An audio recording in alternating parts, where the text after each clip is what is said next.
Since legends about giants have been passed down through the generations, sometimes using folklore, this may be why there has always been controversy over whether or not these extraordinary beings actually exist. I believe it is reasonable to say that as we become older, we write off these legends of dangerous giants as just fairy tales, because the only evidence of their existence is limited to the stories that were given to us as children. However, every story has a beginning, correct? Every narrative contains a small amount of truth, right? What if I told you that giants aren't just creations of our imaginations, but really alien species? What happens when more evidence of the existence of giants in prehistoric periods emerges? We have always been drawn to the weird, unfathomably challenging, mysterious, and intriguing things on this channel. We appreciate looking into extinct civilizations, crazy theories, and myths that might be true.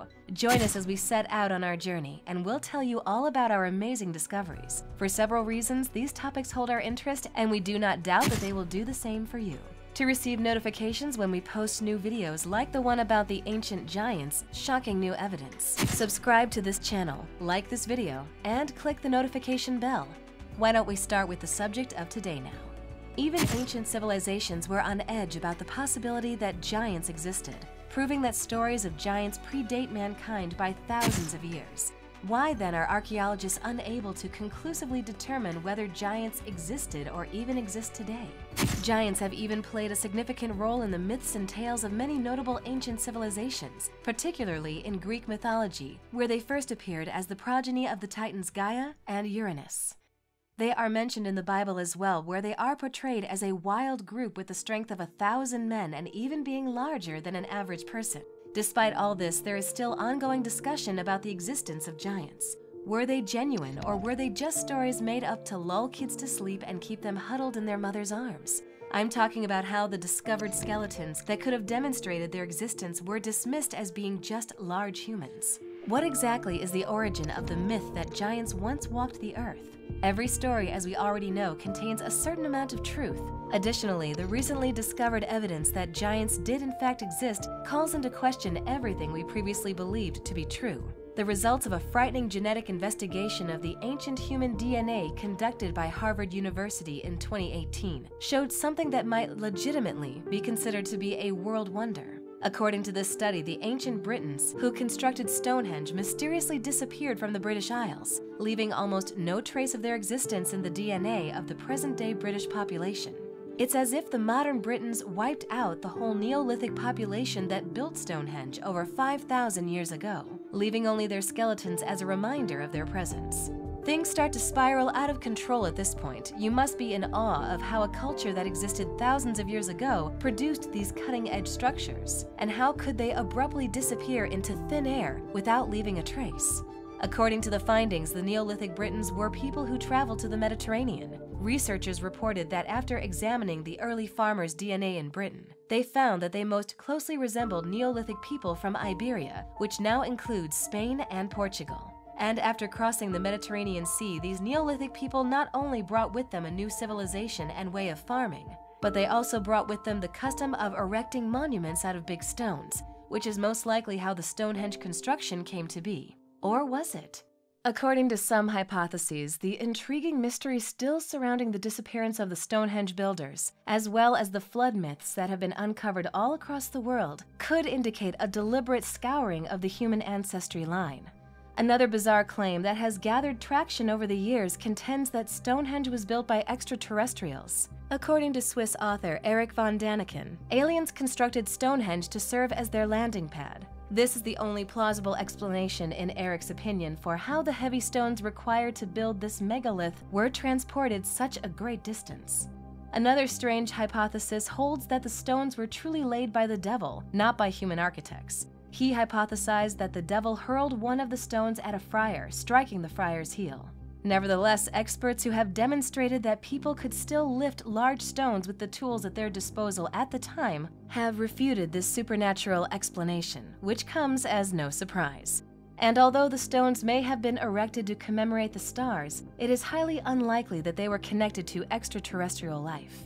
In an effort to pinpoint the ancestry of each of the 4 lineage groups, A, B, C, or D, across the Bering Strait, researchers at Emory University in Atlanta, Georgia, studied DNA samples from several Native American communities in 1998. They also found that a small percentage of the native population had no genetic ties to the previously established divisions. And they can trace the lineage back 36,000 meters, suggesting that these lines point to a distinct migration from the Asian continent between 20,000 and 30,000 years ago.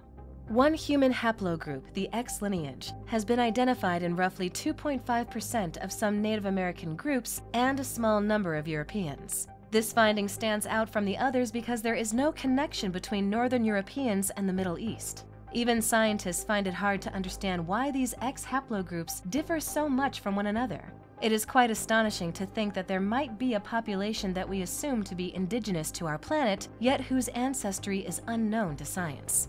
Although the X lineage is unidentified, some ancient astronaut theorists think it might be related to a long-lost race of people who previously inhabited the whole world, including North America. The giants who appeared in America for the first time in the middle of the 19th century may be related to the X lineage. It's important to remember that in the 1800s, archaeologists had already discovered incredibly huge skeletal remains in North American burial mounds. These skeletons were said to be 7 to 8 feet long, with enormous jawbones and very big skulls. In addition to being found in West Virginia's Giant Valley, these skeletons were reportedly part of the ancient burial mounds of the Adena Indian tribe. If you believed that this was the only recent proof that giants may have existed before our forebears, you might want to reconsider. Because in late 2013, a local from Shur discovered yet another amazing discovery in Ecuador. According to British anthropologist Russell Dement, the skeleton belonged to a female and the bones were believed to date back to 600 years ago. After being put together, the skeleton was said to have reached a height of 7 feet 4 inches. After 6 months of digging, Dement and his team discovered 5 more enormous skeletons near the Ecuadorian-Peruvian border. Research revealed that these skeletons belonged to healthy individuals. They also discovered that there was no sign of gigantism and that the alleged giants died at the age of 60. Also extremely impressive are the legends that surround these giants. Despite the fact that they were benign and were simply fictional, the townspeople thought that these individuals belonged to the spirit world. You shouldn't let the fact that some people reported on the giants while simultaneously drastically exaggerating their height distract you from the fact that these huge skeletons were found. Some have argued that a person that tall could just be considered a very tall person and not a giant. But there are some features on the skeletons and skulls found that do set them apart from the skeleton of a normal human being. And is it not interesting how these giants are usually 8 feet or 9 feet tall? This is in particular the case with the enormous skeleton discovered in the Ohio Builders Mound. With the feet allegedly missing, it can reach a length of up to 8 feet from the leg to the ankles alone. This skeleton was discovered buried in a circle with its feet pointing inward, and the skull is claimed to be big enough to fit a helmet over a normal man's head. It was assumed that the skeleton belonged to one of the mound builders. Do you want to know the surprising aspect of this skeleton, though? Nobody has been able to definitively determine the location of these bones, or what happened to them since their discovery more than a century ago, despite the countless accounts on the internet. What are the scientific investigations of reputable archaeologists that were supposed to examine this skeleton? How come there hasn't been any thorough reporting on these enormous skeletons discovered? Were they deleted? And is there a scheme to make it all out to be just a huge hoax? For instance, a stunning discovery was made in San Diego in 1985 regarding a skeleton that was thought to stand at a towering height of roughly 9 feet. But upon measurement, it was discovered to be only 8 feet and 4 inches tall. The Smithsonian displayed the skeleton and asserted that it was constructed of gelatin just like they do with practically every other enormous skeleton that has been found. Of course, Thomas Wilson and W.J. McGee deserve special recognition in this case. They were paid $500, which is equal to $14,285 in modern money, and were extremely anxious to transfer the bones to the Smithsonian headquarters. Do you not think this is questionable?